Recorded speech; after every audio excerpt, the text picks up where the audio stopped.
podium chance slips through his grasp. He goes down in the first corner. Vietti just got on his inside. Vietti now left to engage in a real titanic battle there now with Bo Bensteiner. Bensteiner just struggling to run the podium pace here late on. But we've just lost Cambobier out of 5th place. But here is Ayagura again doing a 1:37.4. Again, the fastest man on circuit on lap 20. Impossible to know where to look in this race at the moment. Vietti purely delayed and he lost briefly that 5th position to Bo Bensteiner. Bensteiner's still giving it everything. He hasn't given up hope on a home podium. Just a bit of a personal battle here potentially for the final podium position between Dixon and Arenas, but Celestino Vietti hasn't given up on a podium finish yet. Big blow for Agura. That's the 3rd big scare Ayagura's had on that Dunlop rear tyre. This time around, it was coming through turn 12, wasn't it? Key lap though this for Ayagura. He started the lap half a second behind. Augusta being changed directions through Russell.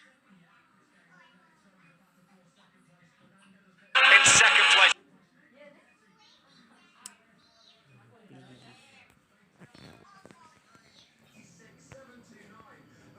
Fernandez has got this one wrapped up, no question. Here comes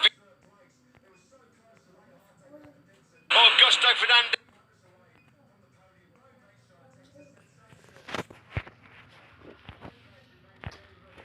Reigns supreme here at the Dutch TT.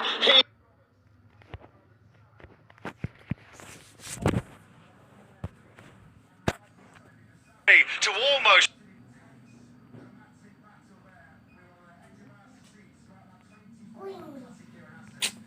pinch 3rd place. They were so close to late heartache there.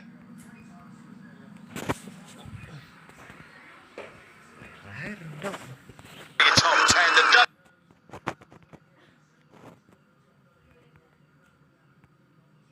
fans are on their feet and rightly so, because that was such an intense